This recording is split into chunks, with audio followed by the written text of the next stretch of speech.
life update number 2. I came back to my hometown for a rest about 2 weeks. Yep, it's been so bad since the last update, and I'm gonna get my ass back to home because I cannot stand living in Saigon anymore. Not forever, but I low-key need a break from everything, like my relationship with everyone or everything that's happened there. It's not so good, and yep, all the issues just back it up at me. A lot of problems has happened. I low-key want to go in for detail, but maybe I will do it in the next video or something because I'm really tired. I've been here in my hometown for about 2 days, and I was sleeping like death. Like, I was literally, I think it's a part of the recovery, like from being overexhausted myself for the couple of weeks, and now being back to my hometown is, it's kind of like a safe place for my body. Like, it just know it itself. And yep, I just sleep like crazy for the past few days, and I was eating good as well. Like, back then I'm still eating okay, but not so okay. Like like the binge eating stuff, like my coping mechanism just act up, and I'm just eating like crazy and stay away from everyone and feel the huge urge of shame and guilt, which make everything even worse.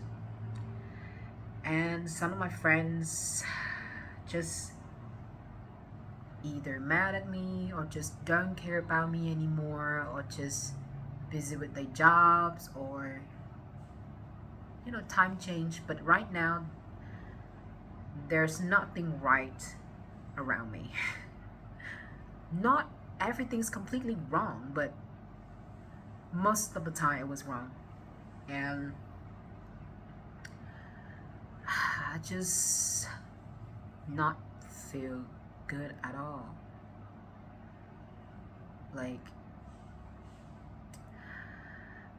but I do miss my cats at home though. Like, being back from my hometown means I have to go away and like say goodbye to them for 2 weeks. So the only thing that I missed there was maybe my cats. And other things I just don't care for a while. And the environment, it's just being really stressful for me. I don't know, it's like mostly it's come from my imagination, my vision about things. But probably is.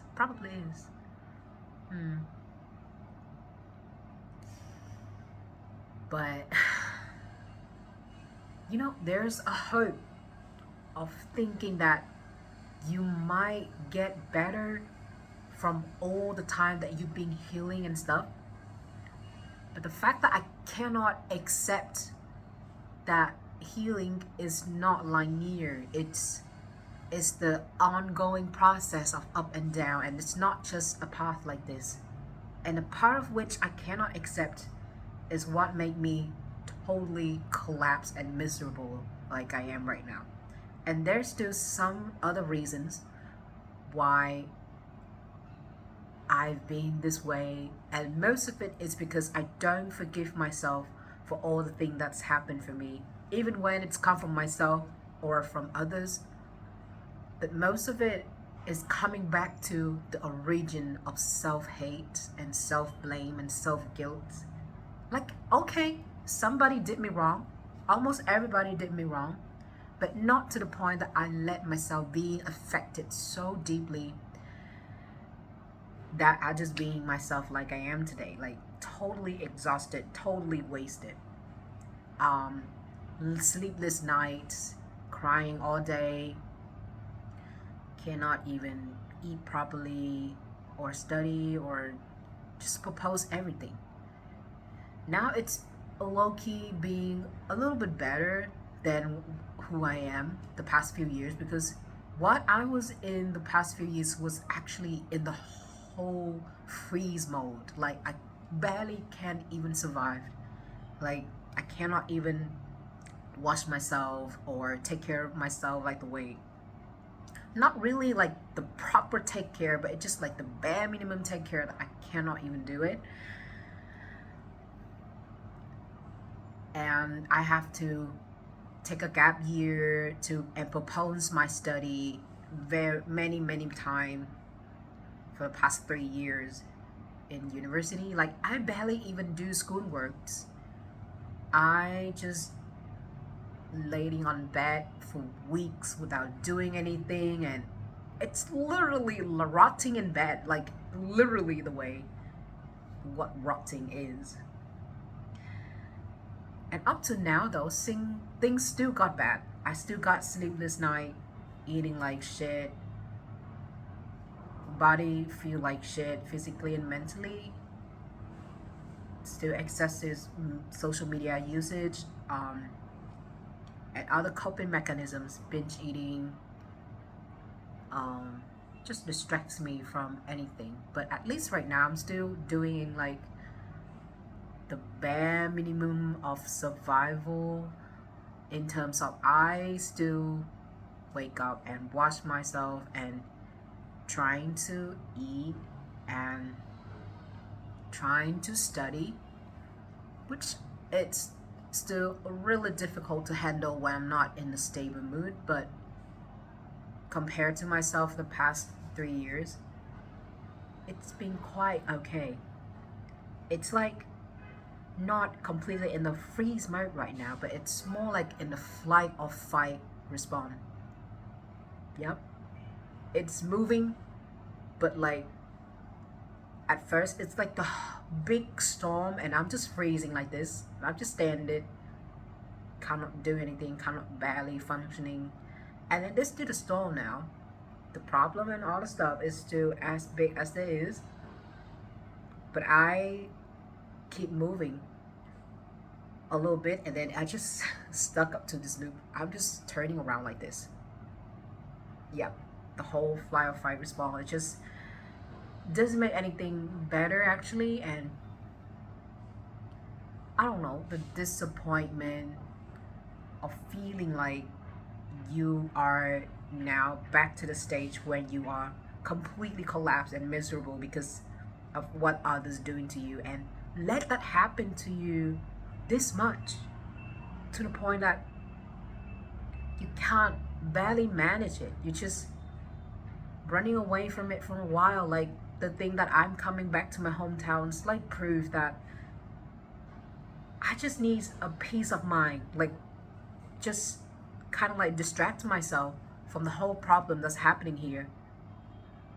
But 2 weeks later, when I'm coming back, I still have to handle it. Maybe I was a little bit better because since I'm back in my hometown and just rest for a bit, it do helps, but temporarily. I know it's just temporarily um, ways to cope. It's just another coping mechanism, and I'm glad that my parents are nice enough to understand it and let me rest. But the thing is, it's all about coming back to myself. I am the one who also should take responsibility for all of this and keep living, I guess. So now the theme of this whole video is stuck. And I'm basically stuck right now, and disappointment. Yep. But I guess just being a part of the human being. And I'm in a low, very low point of life right now that somehow I have to start to lock in and like really lock in mentally and maybe physically. Sometimes just want to wish that to give absolutely no fucks for everyone else and give some fucks for myself more. Right. See you later.